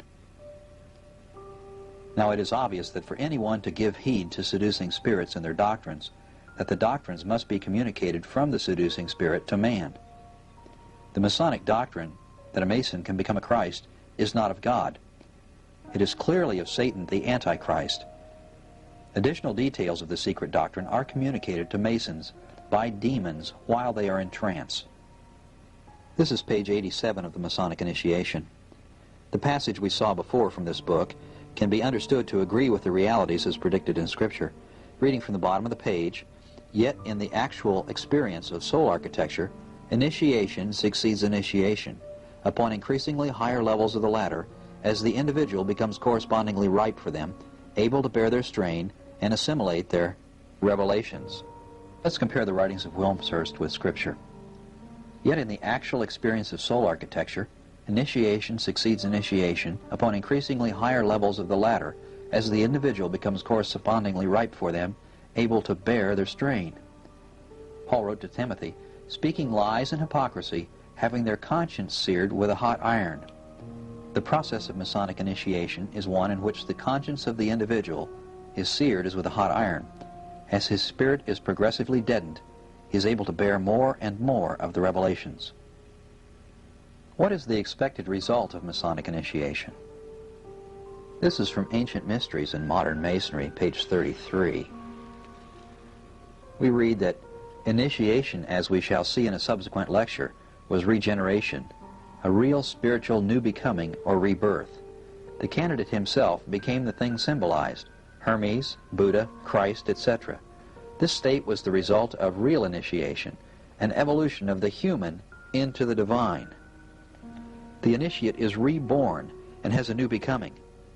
When a man becomes a Christian, he is reborn. Masonry has a similar born-again experience, which will literally change a man's life. This is from the Masonic Initiation by Wilmshurst. "True self-knowledge is unobstructed conscious union of the human spirit with God and the realization of their identity. In that identic union, the unreal, superficial selves have become obliterated. The sense of personality is lost. Man realizes with his own inherent ultimate divinity, and thenceforth lives and acts no longer as a separate individual with an independent will, but in integration with the divine life and will, whose instrument he becomes, whose purpose he thenceforth serves." Notice that the Mason becomes unable to act as a separate individual and becomes an instrument of the Masonic God. This is from Ancient Mysteries in Modern Masonry by the Reverend Charles H. Vail. "The consummation of all this was to make the initiate a god, either by union with the divine being without or by the realization of the divine self within. The initiate realizes the Masonic God within. He is demon-possessed. He is no longer able to act as a separate individual. He now is an instrument of the Masonic God. He has been filled with an unholy spirit. A drawing titled The Guardian of the Threshold is found in Manly Palmer Hall's book, The Lost Keys of Freemasonry. Just a few minutes ago, I showed you some material from the Satanic Rituals written by Anton Stanzler LaVey, and he said that if one was truly good inside, that he could invoke devils and they couldn't do any harm to him. Well, there's similar teaching in Masonic books, and this drawing depicts a person that's invoked a demon, and he's able to stand up to the demon because he's good. And we'll see in just a moment in a book by Buck the same concept. This is Buck's book, Mystic Masonry, page 115. And he writes, in genuine initiations into the really occult mysteries, the penalties for unworthiness in any and all directions consisted in the apostate becoming the victim of the powers he had himself invoked. And he writes down further, Bulwer's demon of the threshold may be neither a joke nor a romance, as many cases of obsession recorded in the annals of medicine and spiritualism abundantly prove. We've seen this before. It's from the Great Teachings of Masonry, page 31. With a clear understanding of the secret doctrine, we're now able to understand the true meaning of this passage. Masonic initiation is intended to be quite profound and as revolutionizing an experience. As a result of it, the candidate should become a new man. He should have a new range of thought, a new feeling about mankind, a new idea about God, a new confidence in immortality. Demon possession can do all of that for a man. Also seen this before. The statements at the bottom of this page are from the Masonic Initiation by W.L. Wilmshurst, and it's also seen to have a profound meaning at this time. We profess to confer initiation, but few Masons know what real initiation involves. Very few, one fears, would have the wish, the courage, or the willingness to make the necessary sacrifices to attain it if they did. Most Masons who are involved with initiation are unaware that they're dealing with demons. J.D. Buck accurately explains why in Mystic Masonry. This is page 59. How much one's idea of God colors all his thoughts and deeds is seldom realized. If your idea of God is not Jesus, you can't see things clearly. What is the purpose of the Masonic Lodge? This is page 186 of The Lost Word, Its Hidden Meaning by George Steinmetz. Steinmetz writes, it is our studied opinion that the objective of Freemasonry is the acquisition of spiritual cognition. That is, possession of the Master's Word is but another of the synonymous words or phrases for cosmic consciousness. This is from the Great Teachings of Masonry by H.L. Haywood. He writes the following, the fraternity itself exists in order to keep fixed on a man a certain set of influences and to bring about certain changes in the world, etc. Its secrecy is a means to that end and helps to make such a purpose possible. Now it is clear from an understanding of the secret doctrine and of Scripture, the certain set of influences he is referring to are demons. What purpose does Satan have for putting Masons in churches? Well, in order to keep fixed upon those churches a certain set of influences, and in order to bring about certain changes in those churches. The secrecy surrounding Masonry is a means to that end and helps to make such a purpose possible. This is from the Masonic Initiation by W.L. Wilmshurst. It's on page 54. He writes, initiation has no other end than this, conscious union between the individual soul and the universal divine spirit. Wilmshurst writes on page 55, the whole purpose and end of initiation, the union of the personal soul with its divine principle, Masonry has no other objective than this. All other matters of interest connected with it are but details subsidiary to this supreme achievement. This is page 19 of The Lost Keys of Freemasonry by Manly Palmer Hall. He writes that the Masonic Order is not a mere social organization, but is composed of all those who abandon themselves together to learn and apply the principles of mysticism and the occult rites. We can summarize the secret doctrine at this point. Through the process of Masonic initiation, man may attain conscious union with the God of Freemasonry. The process of Masonic initiation is not a ceremony, but is an internal process which occurs while the individual is in trance.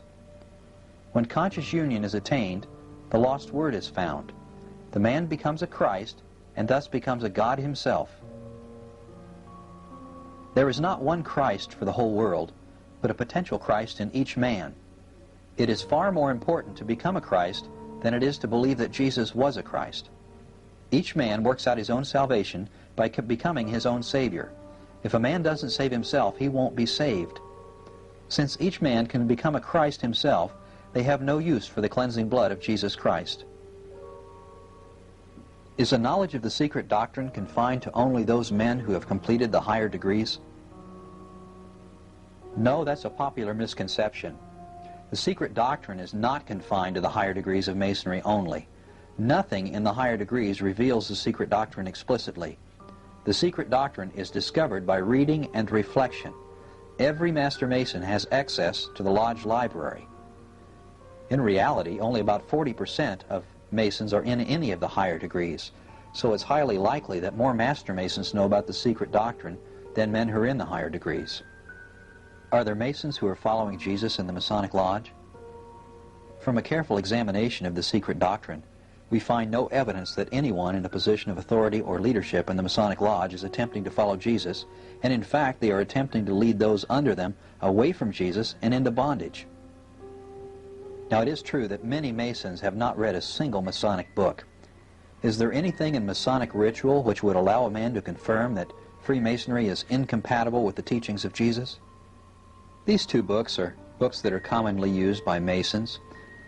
One is Duncan's Ritual on the left, the other one is Lester's Look to the East.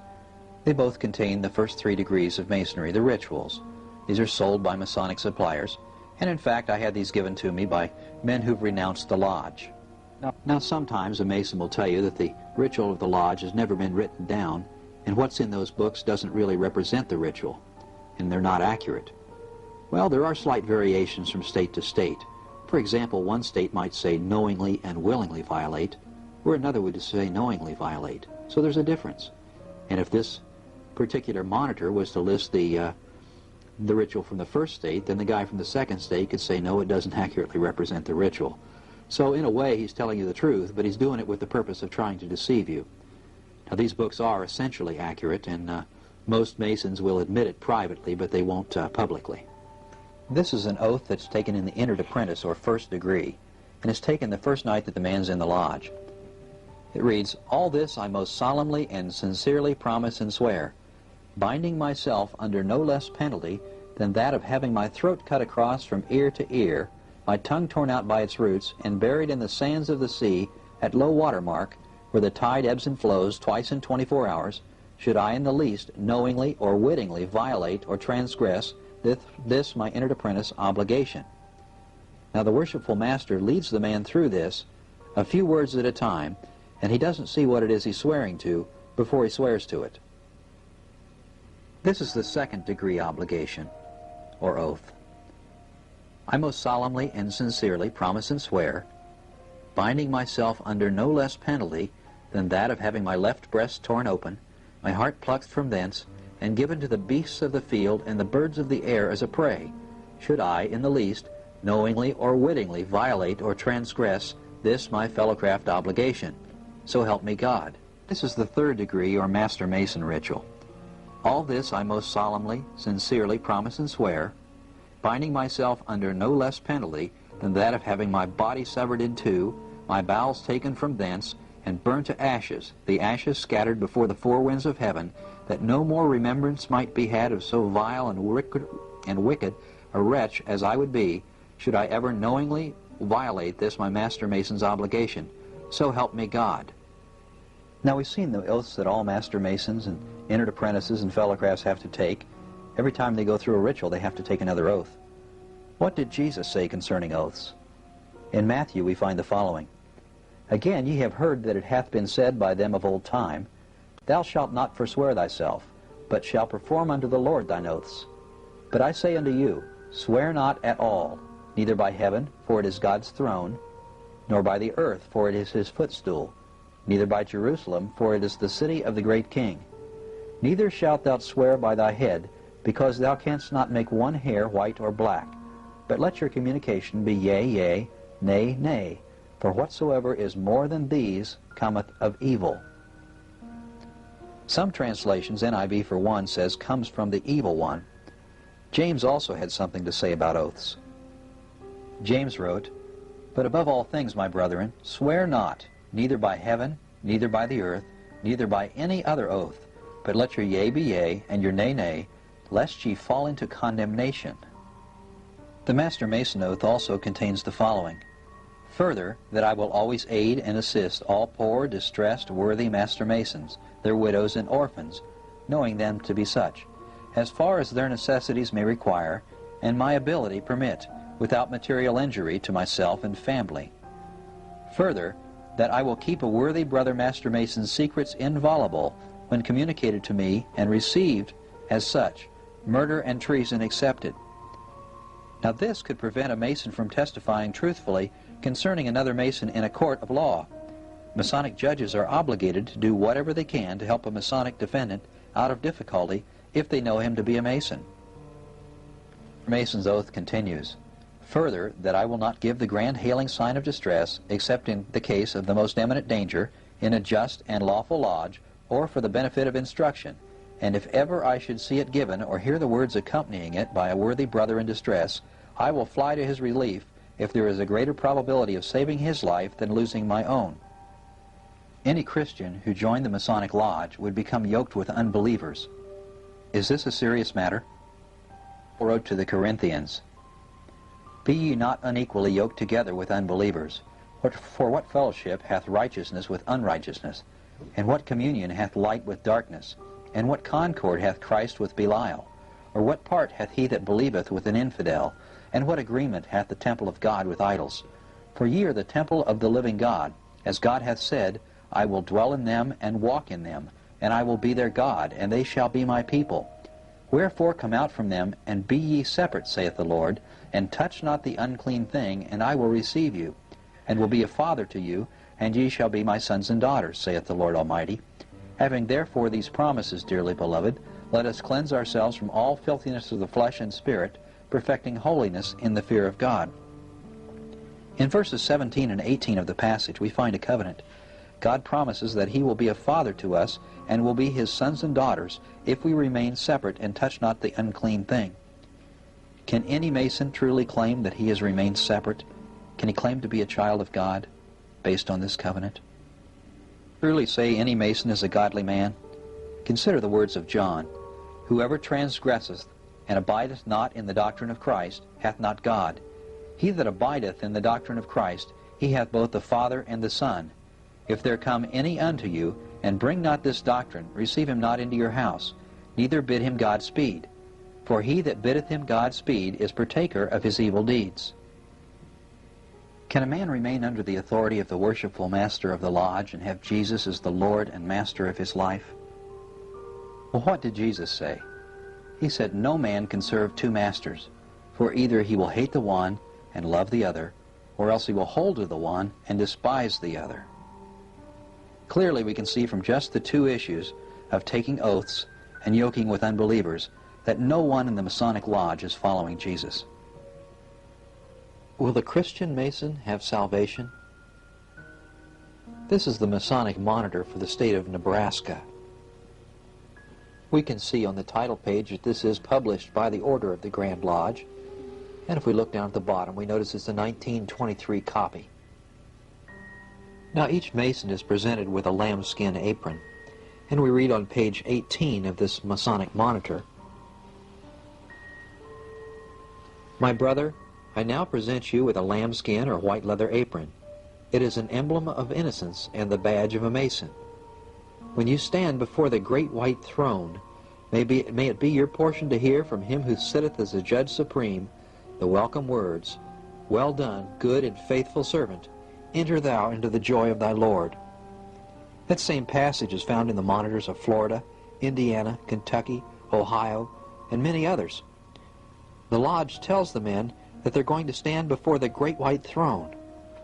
The great white throne is the judgment of the damned that's found in Revelation chapter 20. The Lodge is telling them that they're going to hell, but it does it in a way that they don't understand what they're being told. Well, what did Jesus say? Jesus said, "Many will say to me in that day, Lord, Lord, have we not prophesied in thy name, and in thy name have cast out devils, and in thy name have done many wonderful works? And then I will profess unto them, I never knew you. Depart from me, ye that work iniquity." Masons worship a god referred to as the great architect of the universe. The great architect is Satan or Lucifer. Masons are idolaters, all of them. The rituals for the first 3 degrees constitute witchcraft. What did Paul say concerning idolatry and witchcraft? Idolatry, witchcraft, hatred, variance, emulations, wrath, strife, seditions, heresies, envyings, murders, drunkenness, revellings, and such like, of the which I tell you before, as I have told you in time past, that they which do such things shall not inherit the kingdom of God.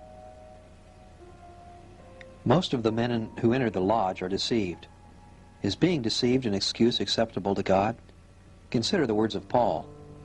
"Let no man deceive you with vain words, for because of these things cometh the wrath of God upon the children of disobedience." After the truth is revealed, can any man remain in the lodge and abide in Jesus? What did John say? "This then is the message which we have heard of him, and declare unto you, that God is light, and in him is no darkness at all. If we say that we have fellowship with him, and walk in darkness, we lie, and do not the truth." John also wrote, "And hereby we know that we know him, if we keep his commandments. He that saith, I know him, and keepeth not his commandments, is a liar, and the truth is not in him." What are the prospects for a man who is willing to confess the sins of Masonry, renounce the oaths, and repent of his involvement in the lodge? This is from 1 John. John wrote, "If we say that we have fellowship with him and walk in darkness, we lie and do not the truth. But if we walk in the light as he is in the light, we have fellowship one with another, and the blood of Jesus Christ his Son cleanseth us from all sin. If we say that we have no sin, we deceive ourselves, and the truth is not in us. If we confess our sins, he is faithful and just to forgive us our sins, and to cleanse us from all unrighteousness. If we say that we have not sinned, we make him a liar, and his word is not in us." John also wrote, "And hereby we do know that we know him, if we keep his commandments. He that saith, I know him, and keepeth not his commandments, is a liar, and the truth is not in him. But whoso keepeth his word, in him verily is the love of God perfected. Hereby know we that we are in him. He that saith he abideth in him ought himself also to walk even as he walked." Can a man be released from Masonic oaths which were supposedly taken unto God? Virtually all men entering the lodge took the oaths before they knew what it is that they were swearing to keep secret. Consider the following scripture. It's from Leviticus.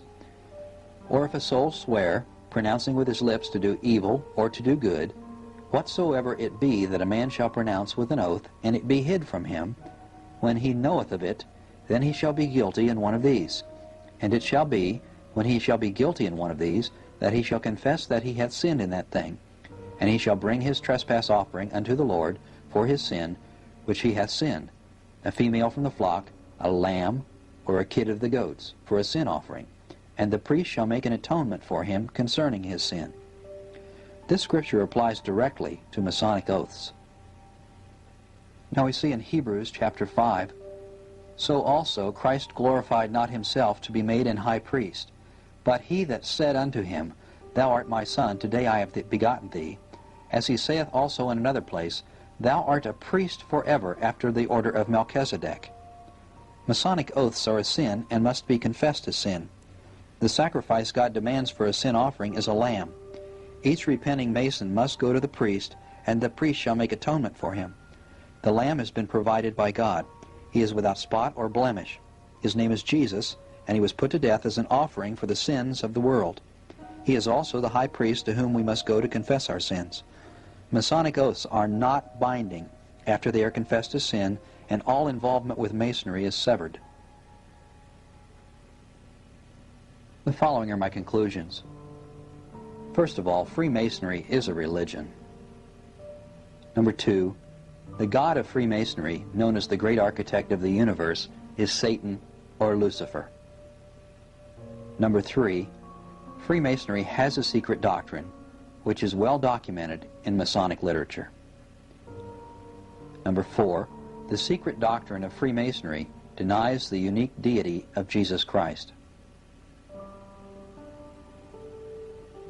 Number 5, the secret doctrine contains a false plan of salvation wherein each Mason earns his own salvation by attaining conscious union with the deceiving spirit.